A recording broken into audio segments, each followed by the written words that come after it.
Hey, welcome to Maximum Bat Speed. I want to do a video here today of the back thigh, and why is the back thigh important, and what are the angles that a person should have dealing with the back thigh. Now, I don't really hear too many coaches talking about the back thigh, and I'm sure there are, but what I want to do for you is just talk about the back thigh, and the reason why is because if you don't get this particular area of your swing correct, it's going to cause a lot of problems, and I'll get into that in this video here. Now, we have Francisco Lindor, and I'm going to also show you Jose Altuve in a little bit here. Two very, very solid hitters with just a tremendous ability to hit the ball, and I want to just show you what's going on here. Now, what's going on here with the setup here, and I talk a lot about the setup. You can see here with Francisco, and this is not direct opposite side batter's box view. He pretty much has what you see in pretty much all elite players. You have just a very nice foundation. The feet are outside of the shoulders, just a very solid foundation, okay? And this is what you want. And it's going to vary from some degree or another. Some players are going to have their feet a little more narrow. Some are going to have them a little wider. But this is pretty standard what you see in the major leagues. Now, the thing that I want to show you here about the back thigh is this. Now, you can see, again, it's very obvious that his back thigh right now has kind of an angle like this, okay? And this is very important for the purpose of this video. Now, what you're going to see here with elite players is, and I'm going to show you here as he gets into his gather right here. He's getting ready to get into his gather. Now, just pay attention to his back thigh, okay? A couple of things are going on right now. As he gets into the apex of the gather, a couple of things are going on. First of all, the angle in which his back thigh is has pretty much stopped moving, and he hasn't even gotten to the apex of the gather. So basically what's going on is that he has leverage off the back leg, and he's able to have resistance against that back leg, and he's allowing his body to get into just a really nice gather so that he's not moving back or not having too many moving parts going backwards, okay? So in other words, what's going on right now is this. He basically, what he did when he was at setup, he maintained that beautiful setup angles, like I mentioned to you, with the feet outside the shoulders and the thigh kind of having that angle that I mentioned. And as he starts to get into his gather, you're going to see that that angle is going to stay consistent. In other words, it's not going to get vertical. So what you have right now pretty much at the apex of the gather, and after his setup, getting into his gather, his thigh pretty much maintains this kind of angle right here like this. Now, what happens to a lot of players when they're actually getting into the gather is as they're going back, okay, and this is, I'll try to explain it to you even though he's not doing this, as they start to go back like this, they go back, back, back, and they keep going back to the point where the back thigh, instead of being at an angle like this, the back thigh moves back so much where the thigh actually gets way over here, okay? So basically what you have now, you have a vertical thigh instead of a thigh going pretty much at an angle that you see right here with Francisco Lindor, okay? So again, doing it correctly would be like this. Incorrectly would have your thigh being vertical and your knee pretty much being like this, okay? You also want from your knee down to your foot to have an angle as well. So you can see here, it's very obvious with Francisco Lindor that he does not have a vertical thigh, but he has his thigh going pretty much at a slant, and he has from his knee going down to his foot to a slant. Now, this is correct, okay?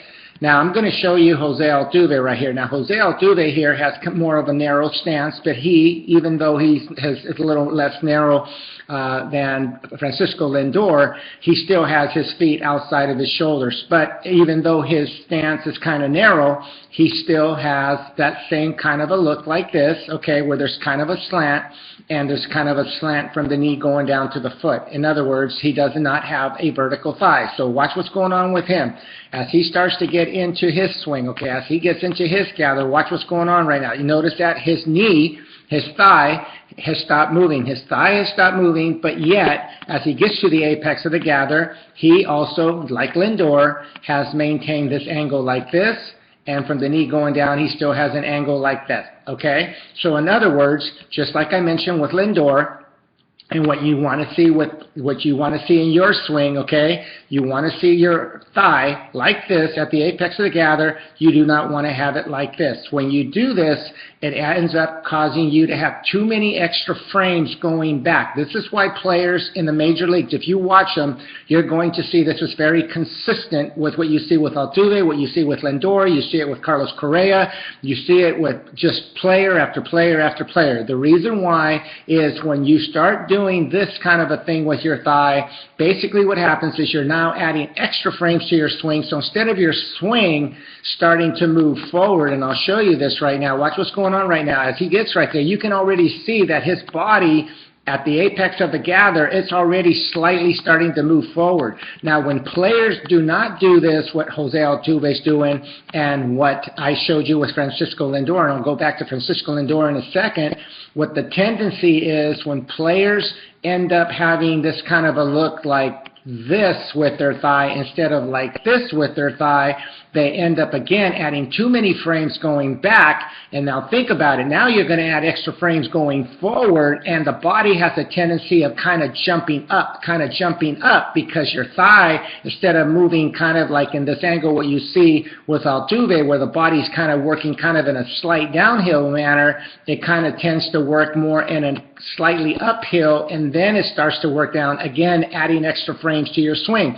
At higher levels, as you get better in baseball and softball, you cannot afford to have that. Now, if we go again back to Francisco Lindor, again, just like I mentioned, watch what's going on with this swing right here. As he starts to swing, watch it before he even reaches the apex of the gather, he's already moving kind of downhill, kind of in a forward manner because the way his lower body is set up. So this is why it's very important to make sure that you have that thigh kind of at an angle and do not let it get, again, you do not want it to get to a point where your thigh is like kind of moving this way because you're adding extra frames going all the way back here and then you're moving back this way, where what you see in major league players, just like you see with Lindor, just like you see with Altuve and all these great players, they leave that angle there. This allows your body to have minimal moving parts, and with that, along with smooth tempo, you're going to be able to see the ball better, you're going to be able to attack the ball better. It's just going to be an overall better thing for you. So I hope you liked this video. I hope you learned something. If you did, please give me a like. Try this for yourself and video record yourself. I can assure you that you're going to really feel that your timing has gotten much better just from doing this particular move by itself. I have a video on YouTube, on my website, Build Your Swing Plan. I talk a lot about this in my bonus videos. I have a lot of great drills in my bonus videos that I do not share on my YouTube channel. My Build Your Swing Plan is over 2 hours and 40 minutes long, and along with the bonus videos, you get about over 3.5 hours of videos for the very good price. I hope you buy it. I hope you like my channel. Give me a like. Thank you.